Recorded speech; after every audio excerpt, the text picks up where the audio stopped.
everybody. It's your favorite boxing analyst reporting live from the Department of Correction. So, in light of Terence Crawford's big victory on Saturday against Canelo Alvarez, in an impressive, dominant, one of the best performances we've seen in recent memory, Crawford solidified himself, as far as I'm concerned, as one of the best fighters of all time, at least in the modern era, and probably the best fighter of this era, along with Alexander Usyk and Naoya Inoue. And I'm not making this video about Usyk and Inoue, but I do have to mention, in the post-Floyd-Pacquiao era, those three fighters, Crawford, Usyk, and Inoue, are three of the best we've ever seen. And again, I'm getting tired of hearing this shit about how they're generational greats. No. Those three, Crawford, Alexander Usyk, and Naoya Inoue, are all-time fucking greats. And like I said, those three are the best fighters by a country mile since Pacquiao and Floyd were in their prime, in my personal opinion. I see a lot of people like bigging up one and trying to shit on the other two, or bigging up two of them and trying to shit on the third one. I'm not one of those guys that is going to root for one and shit on the other two, or root for two and shit on the other one. All three of them are among the greatest fighters we've ever seen in and around their respective weight classes, and all three of them deserve a gang of respect. All the respect in the world. They all deserve a lot of respect for a multitude of reasons that I'm not going to get into of mine. Now, Usyk is a personal hero of mine just because he's the giant slayer, and I love his attitude and how he carries himself. He'll always be my favorite of those three, but I'm a massive fan of all three of them. I'm going to show all three of them a bunch of gratitude and respect while they're still fighting. I don't like when guys have to shit on one great to up another one.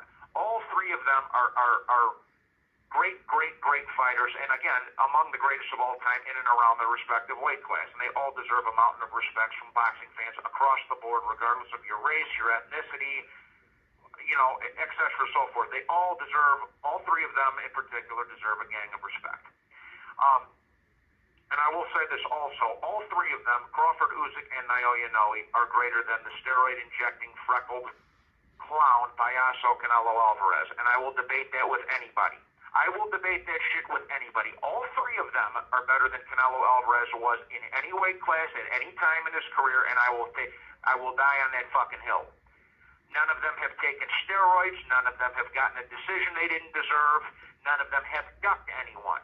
Unlike that fucking payaso Canelo Alvarez. All three of them are far greater than Canelo has ever been in any weight class at any time. And I die on that hill. Now, me personally, I considered modern-day boxing the Muhammad Ali era forward. So basically 1960 to the present day. I think before that, because Rocky Marciano was a 5'10" heavyweight champion of the world, I think that's really where the present era starts, is Muhammad Ali. And as I think about the greats from the past, from the past 60-plus years, and yes, Crawford is among them without question, Ali, Foreman, Usyk, Leonard, Duran, Pacquiao, Floyd, De La Hoya, Crawford, Inoue. Those three fighters fit right in there among the best fighters of the modern era. Like I said before, those 10 names I just mentioned might be the top 10 fighters of modern-day boxing. Ali, Foreman, Usyk, Leonard, Duran, Pacquiao, Floyd, Oscar, Crawford, Inoue. Okay? Then there's a few others I could mention, Salvador Sanchez, Benito Lopez, but I think those 10 names I just said are at or near the top of the best fighters we've ever seen in the modern era of boxing. Just off of these two stats alone, Terence Crawford is among the best fighters you've ever seen. He's the first three-weight undisputed champion since Henry fucking Armstrong in, what was it, the 30s or 40s? So you're going almost back an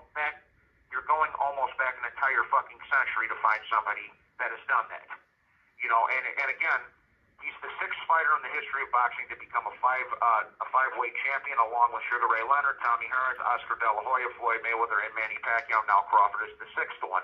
And just off of those two stats alone shows you how great Terence Crawford truly is. And I don't think anybody in their right mind can deny that at this point. The thing I respect even more about Crawford, though, is the fact that he wasn't forced down your throat by the media as a potentially great fighter like some of these other fucking hype jobs are. Like Ryan Garcia was, like Gervonta Davis was, like Devin Haney was, like Adrian Broner was, like the Charlo sisters were, like Chris Colbert was. He didn't have some major media network behind him, hyping him up into something that he wasn't. He became great by doing it the old-fashioned way, ripping people's heads off, collecting belts, building a resume, and fighting tough fights when necessary, bro. You know, and not ducking anyone, not getting decisions. He's authentic, and I've said this. If you go back to even, you know, my old YouTube channel's deleted, but I said this about Crawford several years ago, and I'm going to say it again. Crawford is a real one, and that word gets thrown around too much these days, but it should not be lost on Terence Crawford. He's authentic. It comes naturally to him. You can tell when these guys are fake-ass motherfuckers, and they placate that in front of the camera. Crawford is as real as they come. He's a ghetto Midwest boy just like me. He's a Packers fan. He's about that action, bro. And he's authentic, and it comes naturally to him. If you fake it, it's easy to tell. With Crawford, it comes natural.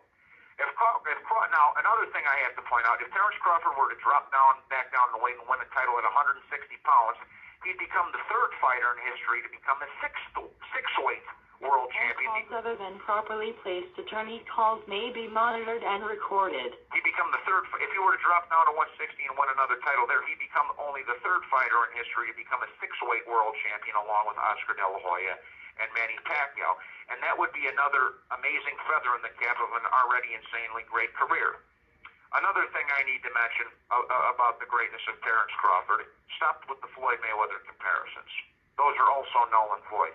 Number one, Terence Crawford never ducked a fight, okay? Floyd made a career of avoiding tough fights. Crawford's never ducked any smoke in his fucking life. So let's get that out of the way. Number two, Crawford never took any steroids, unlike Floyd Mayweather. Number three, Crawford isn't a disgusting, filthy scumbag of a human being like Floyd Mayweather is, a racist, woman-beating, egotistical, bitch-made coward like Floyd Mayweather is. Just needed to point that out, so stop with the Floyd Mayweather comparisons. Fucking Floyd couldn't carry Terence Crawford's jockstrap, just like he can't carry Manny Pacquiao's jockstrap. Floyd can't carry Terence Crawford or Manny Pacquiao or Alexander Usyk or Naoya Inoue fucking jockstrap. Now, what's next for Crawford moving forward? There's plenty of good fights out there. One that I would personally like to see would be Jaron Boots Ennis. I think there would be an insanely good fight at whatever weight, 54, 60, whatever weight class you want to make it. Same thing with Virgil Ortiz. That would be another great fight. Maybe a Janibek fight at 160. Then he could go after that sixth division title, and like I say, be only the third man to do that after Oscar De La Hoya and Manny Pacquiao. And that just speaks volumes for what Crawford's already done and the opportunities he has going forward. But regardless of who or when he fights next, it's pretty obvious that the man is one of the best ever. His credentials speak for themselves, and I believe I speak for everyone when I say we're looking forward to seeing what he does next. So for the final time, congratulations to Terence Crawford on the biggest win of his career and winning the biggest fight of 2025. Hats off to the man. God bless him, and we look forward to seeing what's next from him. And that's all I have for today, guys. Please be sure to hit the like button and subscribe. Salute, and I will talk to you on the next one. Thank you. Bye-bye. Take care. Done.